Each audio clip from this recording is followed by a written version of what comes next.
My topic is all about the foregrounding, deviation, and parallelism in connection to the stylistic devices like the graphological, phonological, lexical, syntactic, and lexical. How are these three significant on the stylistic? So, what is foregrounding? In literary studies and stylistic, foregrounding is a linguistic strategy of calling attention to certain language features in order to shift the reader's attention from what is said to how it is. In here, in analyzing the text or to understand the message, the reader should focus on the style. It is the primary, and the secondary is to focus on the act of. Okay, so what is the purpose of foregrounding? So the purpose of foregrounding is to immediately give clue to the reader in order to get their attention, like when the writer employed repetition. Alright, so here are the example of repetition of words like wax on, wax off, sorry not sorry, home sweet home.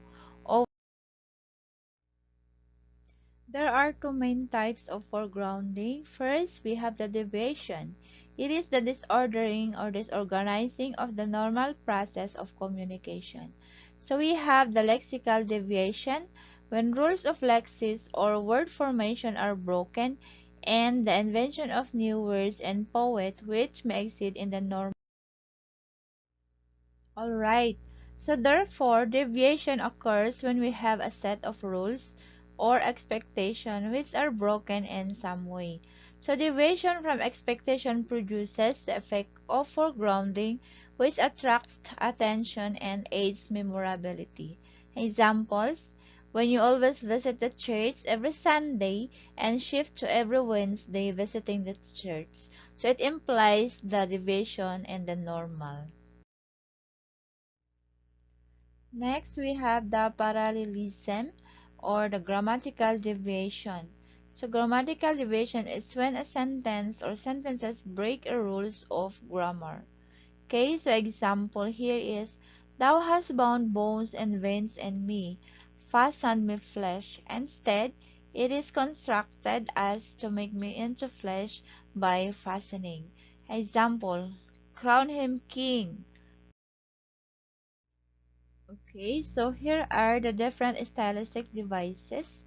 First, we have the graphology, the study of graphemes and other features associated with the written medium such as punctuation, paragraphing, or spacing, but also as the writing system of language as manifested in handwriting and typography. Okay, so we have the graphological deviation, also called the orthographic deviations. It involves breaking the rules of punctuation, line arrangement, capitalization, and we have this, the sample work of the famous Emily Dickinson for her use of capitalization and punctuation. She capitalized certain words in order to lay emphasis of the. Okay, we have the phonology, the study of sound pattern and their meanings, both within and across languages, syllable, structure, stress, accent, intonation, and which sounds are distinctive units within a language. Example, comparison of the sound of the two P sound in pop and up. Parts of the phonology. Stress is placed on words that are spelled exactly the same, depending upon the meaning that the speaker wishes to create. Example, record. There is a different stress based on whether we wish to refer to the noun of a piece of music, media, or to the verb for the actual act of registering or putting in writing a piece of information or receiving a piece of music. Okay, so vowel consonant sounds. So distinguish between vowels and consonants. So example, the vowel A make a very different sound in the word bake that it does in the word apple. So consonants can change a bit as well. A, T in the word tackle is very different in sound from A, T in the word the. The pronunciation of vowel and consonant sounds vary with the word in which they are. Okay, so combined sounds. When consonants come together, the pronunciation gets confusing. Example of this is when the letters C and K come together in word as back, lack, pack, check. Okay, so can cause at least a bit of confusion. Okay, so here we had the phonological deviations. Pattern of phonology are more on the surface than other form of deviations. So the phonological, the deviation is characterized by inadequate use of phonological rules of the language due to linguistic disorganization. So example, phonological irregularities, the omission of an initial part like mid or amid, lone, alone, word. So we have the physical attributes related to physical properties of the mouth region. Example, lips together to produce sounds as B or P. Ball, pole, big, dig, bike, or dike. Translation between languages, look for a sound of word comparable in English. Examples of the word th and v do not have comparable measures in some languages and are no. So what is lexical stylistic devices? Refer to any of a variety of techniques to give an additional and supplemental meaning, idea, or feeling, also known as figure of speech or rhetorical devices. The goal of these techniques is to create imagery emphasis of or clarity within a text in hopes of engaging the. Okay, so we have here the sample of figure of speech. The metaphor is a thing that is symbolic of something else, especially abstract. Usually creates a comparison without using like or as. Example, the English assignment was a breeze. This implicates that the assignment was very easy. My mom was boiling mad.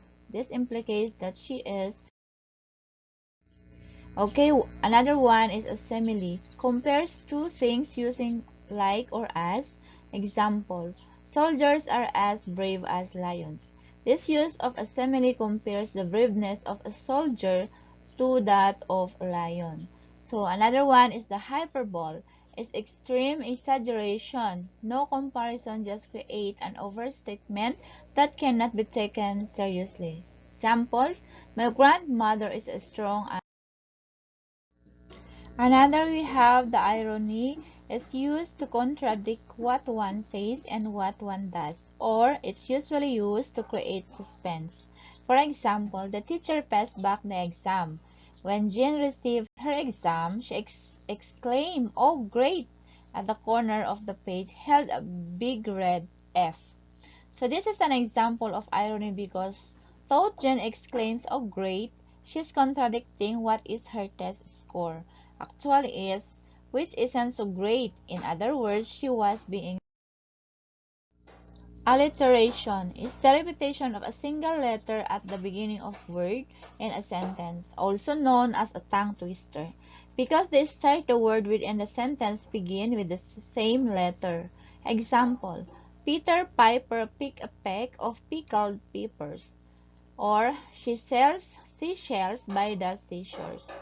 Okay, another is the imagery. As visually descriptive language using the five senses appeals to the sense of sight. For example, the red blazing sun shone bright throughout the wind, pale blue sky over the red. What are syntactical stylistic devices? These used to analyze the internal structure of sentence in a language and the way they function in syntactical sequences and clauses, phrases. So, inversion refers to the reversal of the syntactically correct orders of subject, verbs, and object in a sentence. This type of inversion is also known as anastrophe from the Greek for to turn back. For example, it's syntactically correct to say, yesterday I saw a sheep. An inversion of the sentence could, yesterday. So when used, inversion fairly frequently in everyday speech when wanting to place emphasis on a certain word. For example, if someone asks you how you felt and you were feeling particularly good, you might say, wonderful is the way I feel. Shocked I was. Tomorrow will come the decision. Patient, you must have my parallelism. This calls attention to the wording and can emphasize the phrase's meaning. It's effective in that the repetition of sentence structure emphasizes the meaning and perceived truth of the proverb for the reader. For example, give a man a fish and he eats for a day. Teach a man to fish and he eats for a lifetime. Stupid is as stupid does. Cousin by chance, friends by choice. Luck is the idol of the idle. No pain. A rhetorical question is asked just for effect or to lay emphasis on what points being discussed, when the real answer is expected. May have an obvious answers, but the question is asked it to lay emphasis to the point. In literature, a rhetorical question is self-evident and used for style as an impressive person. Rhetorical questions, also called tag questions, if used in everyday conversation. Example of these are, who knows? Are you stupid? Did you hear me? Och, why not? It's too hot today, isn't it? The actor played the roles well. Okay, question in the narrative. A question in the narrative is asked and answered by one and the same person, usually the author. For example, Scrooge knows he was dead. Of course he did. How could it be otherwise? Scrooge and he were partner for I don't know how many years. So by Dickens. Okay, so question in the narrative may also remain unanswered, as in, how long must it go on? How long must suffer? Where is the end? What is the... Okay, thank you very much. And by the way, I